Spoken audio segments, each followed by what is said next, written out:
My name is Topher Wilkins. I am the CEO of Opportunity Collaboration.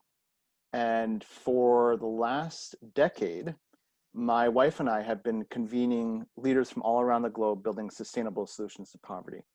My esteemed friend Clive Lee included. And this has been an endeavor to make sure that we are facilitating greater partnerships and collaborations amongst a broad array of actors in the social sector.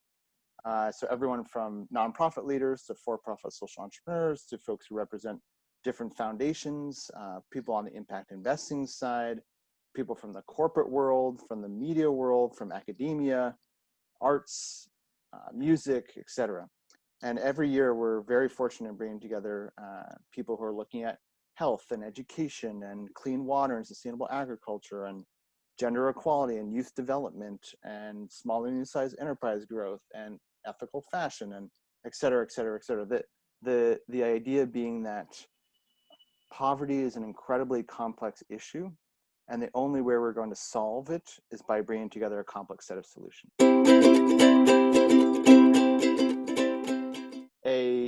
A regular conference, if you will typically have many what are called plenaries or keynotes or panels, or essentially putting a quote unquote group of experts up on the stage for most of the day, and then having all the participants sit in a row of chairs and stare at those experts and hopefully learn something. By contrast, opportunity collaboration is situated in the idea that everyone is an expert, that everyone deserves to be on that stage, and that everyone should also be a great listener and a great learner. So instead of plenaries and keynotes and PowerPoint presentations, every session is literally a circle of chairs in a room, and the folks who are in that session, sitting in that circle, are expected to have an open dialogue, a very interactive experience where everyone's contributing to the conversation, everyone's gaining something from it. People are sharing ideas and resources and best practices, and ultimately, ideally, figuring out ways to partner together in real time during those sessions themselves. The other major distinction is that we take over an all-inclusive resort on the beach in Mexico as the venue for it, which is pretty different in and of itself. But that also lends itself to making sure that folks can bring their family members, that it's a very relaxed environment, that people have a chance to, go sailing together, for example, or swing on that trapeze, or maybe try archery for the first time. In other words, we recognize the power of shared experience and enabling people to interact in a lot of different circumstances and contexts so that they build that foundation of trust with each other, that they're able to forge those really lasting human relationships. And that's the power of OC in the unconference model.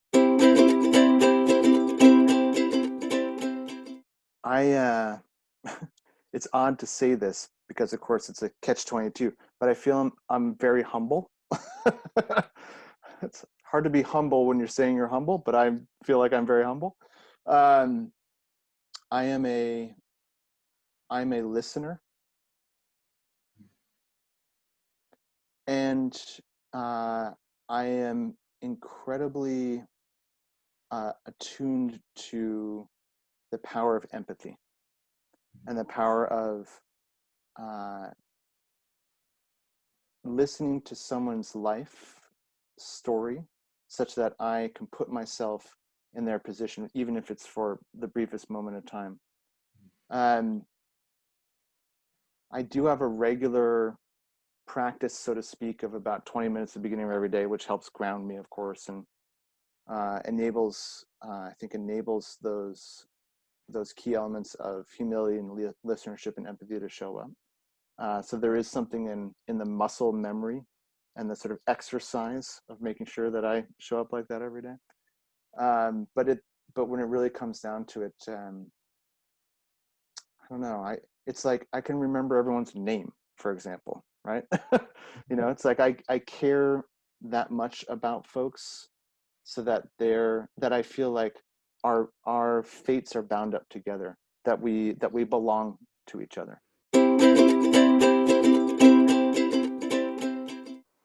clairvoyant enough as a kid to understand that this is going to be my role in my mid 40s, but I was not.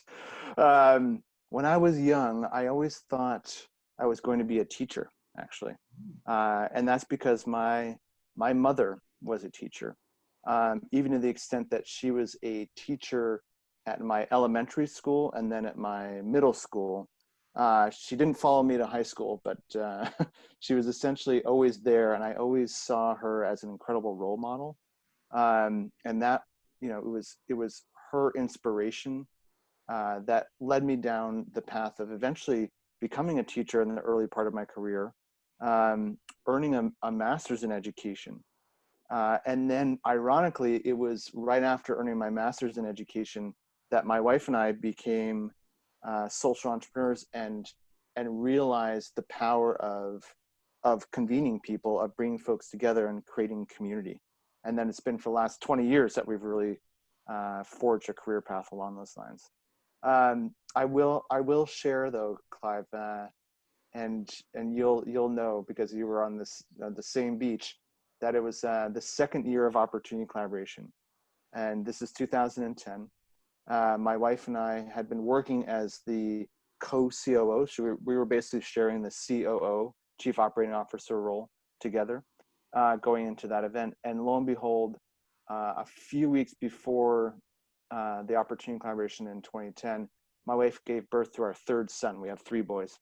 And so she wasn't able to come to Mexico to help host opportunity collaboration. In fact, I was essentially thrust into this position of running the event myself without my better half there to help me out most of the time. Um, anyway, it was about midway through the second version of opportunity collaboration where I finally had a moment to catch my breath. I finally had a moment to stop running around and paying attention to all these details and make sure everyone was okay and everything was going well.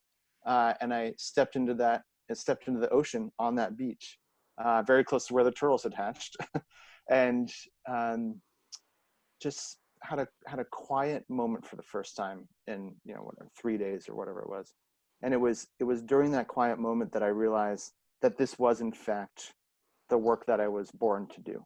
That this is why my mom and dad got together in the first place, was to uh, put me on this earth to do this work around bringing folks together for social change. It's an appropriate question for the year 2020 because, of course, our entire model has been baked around bringing folks together in person on a global scale. That's not happening this year. And it's the first time in the history of the organization that we don't have a global in-person event to anchor opportunity collaboration, to bring the community together, and frankly, to propel our business model forward. Our entire business model is based on revenue for registration fees for the event, for the big annual event. So this is one of those times in my career, and there have been others, where I'm suddenly, looking over the edge of the cliff, wondering what the net will look like to catch me when I fall.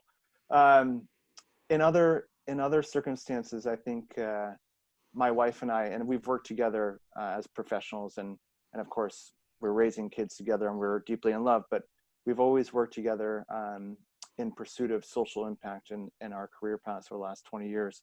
And normally we're the ones deciding to take the leap off the cliff edge, as opposed to being pushed by a global pandemic in this case. And I think there's some element around change that requires chaos to begin with, that requires disruption, that requires the end of what was normal, so that something new can be created. So we've always thrived in that environment because we've always trusted that with pure intention around making sure that we are of service to people and planet, that eventually that net will appear. Well, my biggest support and biggest challenge is my wife, by far. I have to give her credit for that. Um, she is she's amazing in many different ways, and we've always had a complementary skill set. In other words, I'm very comfortable and um, happy when I'm connecting with people and I'm out there talking to folks where I'm building relationships, I'm forging partnerships and collaborations, I'm getting people inspired and energized and really sort of walking the path of being the front of the house in a way, sort of the face of the organization, where my wife is very comfortable and very skilled at the back of the house. In other words, finance, operations, systems, making sure that things get done on time, whereas I'm typically out there, drumming up new ideas. She's like, okay, and now when is that going to happen? And exactly how is that going to happen? I don't know. You take care of that. So she's always there making sure that, um, she challenges me constantly to make sure that I'm grounded in reality and that my head isn't too high in the clouds, that I keep my feet on the ground every once in a while. Working together is we get to spend a lot of time together as well, of course. I mean, we've had the luxury of working from home for the last 10 years, of raising our kids together, of essentially setting our own schedules and making sure that, of course, the work needs to get done, but we also need to have time to, you know, manage the kids and, go to the grocery store and then also find those rare moments of, we call them date nights, for carving out a few hours here and there to just be together, not talk about work, not talk about the kids, but just sort of bask in one another's company. So we are very fortunate in that we have been able to balance somehow the sort of the personal, the parental, and the professional responsibilities. But really, that means we get to spend a lot of time together. I mean, we just from like a spatial sense, we have different rooms in the house that we can go to when we need alone time. So I don't know, how folks do it if they're living in a one bedroom apartment, for example, um, either as a couple or even as a family. But we are fortunate, I should say, that we have enough square footage that we can retreat to our little individual alcoves if needed. Um, the other piece, though, here is that we live in a place where we can get outside. Um, Ironically, I don't know if anyone's been who's listening has been tracking what's happening in Northern California right now about wildfires, but we are in the midst of a relatively scary fire situation. So as we speak, ash is falling out of the clouds. The sun is blood red. People are being evacuated from their homes. So normally we can get outside and enjoy nature and connect with the natural world um, and find those quiet moments of meditation in connection with nature. It just so happens that it's on fire right now. Speaking of the phoenix in the ash. No, so I think the number one priority as a parent is to be there, is to spend time, is to simply ensure that my presence is constantly felt by my children. Um, and I will share that as a child myself. I mentioned my mother was always around. She was at the house when I woke up, and then she was at school when I went to school, and then she brought me back to the house, and yeah, she was always there. My father, however, because of his career and essentially the fact that he was the main breadwinner for the family. He was the one bringing in the income to support us.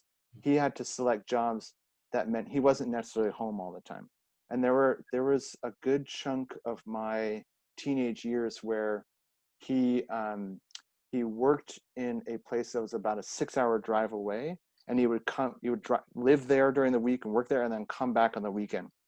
And I feel like I I love my dad. I have tremendous respect for him, but I feel like if there's anything I would change around what I learned from him as a child, it would be making sure that no matter what, I'm just constantly around my kids. So there's tremendous power in proximity, essentially, is the first point. I think the second point is that Jorian and I, my wife and I, have always believed in the power of, what's the best way to frame this? In the power of ensuring that we are not parents who control and command our child's choices and future, but that we are more mentors or guides, as opposed to dictators. And so that requires a little bit of letting go. It requires a lot of trust. In other words, like, we never put, I don't know if this is a thing in Hong Kong, but we never put like the safety gates at the top of the stairs so that the kid wouldn't fall down the stairs. We let the child fall down a few times, and then, get a few bumps and scrapes, and then if we imbued them with any intelligence from our combined DNA, realize that maybe they shouldn't like go tumbling down the stairs again. Like, in other words, what are the tools that we can deploy as parents to make sure that our kids feel nurtured and supported, but also free to decide who they are and how they want to navigate the world? I think that's a really important piece. And then the last piece is fun, is play, is really just enjoy it, get silly, do karaoke as a family, play a bunch of games together, go on hikes, learn new activities together. I have so much fun as a father, and learning new things, and going through new experiences with my kids. It's an incredible joy. It's an incredible source of pleasure for me.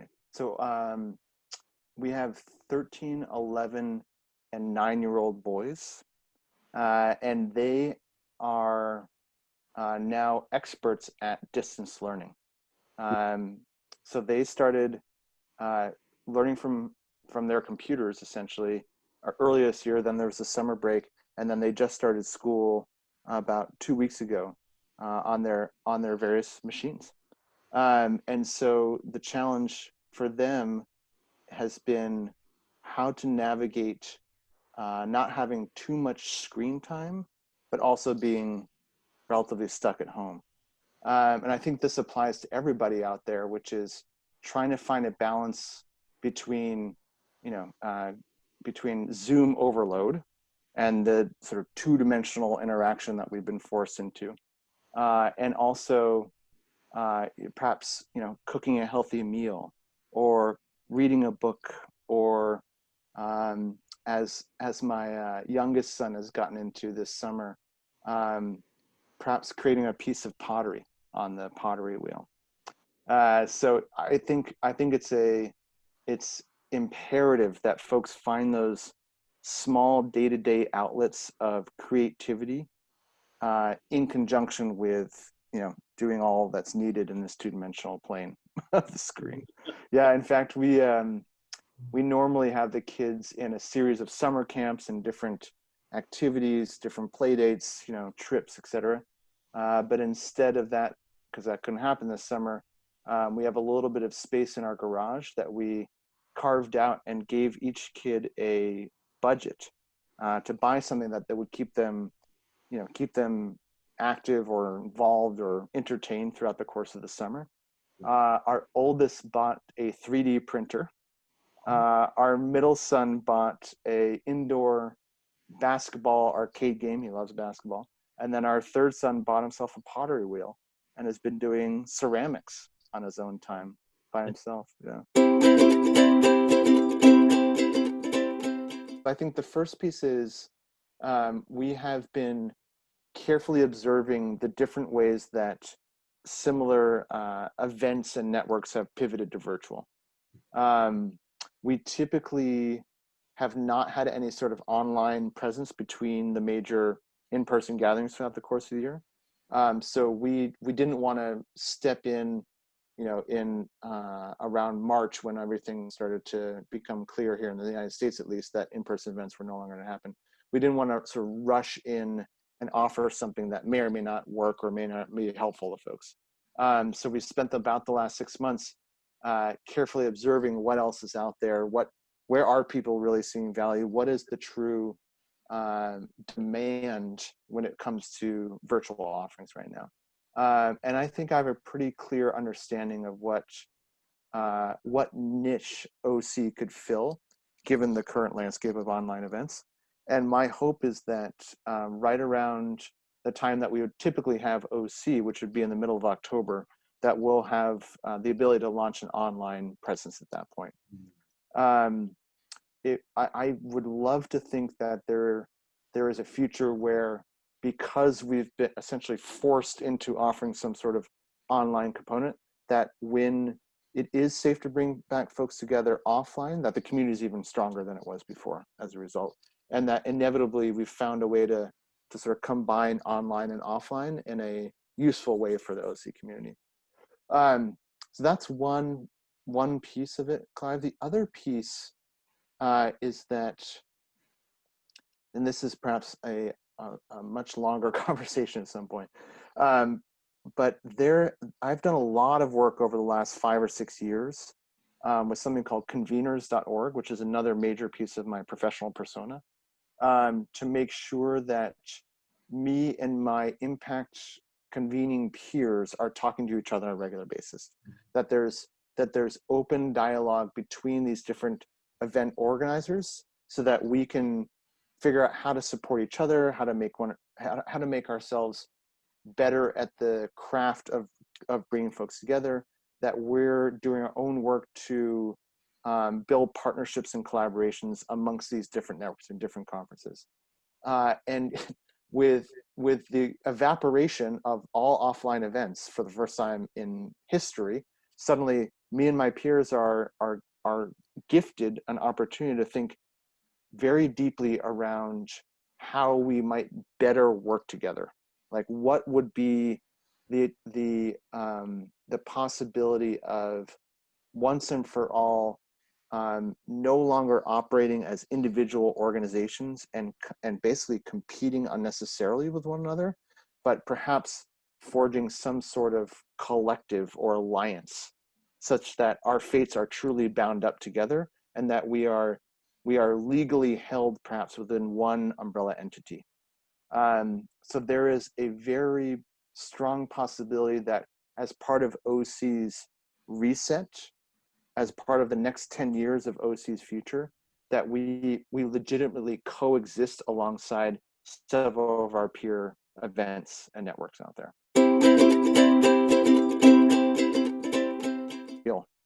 It's real for everyone around the world, but I think it's in my network, it's especially true for the folks who are otherwise out there constantly traveling around the world, talking to people and generating resources for their nonprofit efforts as a result of that. So without the ability to connect with folks, typically at these types of conferences like Opportunity Collaboration, people are seeing tremendous shortfalls in terms of their budgets, in terms of their fundraising goals. Of course, that has all sorts of ramifications on, how many staff can they keep on payroll, everything else. Not to mention the ramifications of the mission of those organizations. And I think that's perhaps when I feel that the most desperation myself is beyond the impacts that COVID-19 and the global pandemic have had on OC, on my business. How do we ensure that impact continues to happen in light of the fact that we're all at home, in light of the fact that a lot of the other opportunities to build partnerships are no longer there. So I think there's tremendous need for that sense of human to human connection. And I would venture that while it's difficult to forge new relationships via Zoom call with strangers, I do think, and reconnecting with you today, Clive, is a good example here. I do think for the folks who have pre-existing relationships, to simply reach out and connect with those people virtually is a very powerful tool. So my best piece of advice is to perhaps ease up on the anxiety around going out and forging new relationships, but really turn to the relationships that you have and cultivate those as much as possible. Mm.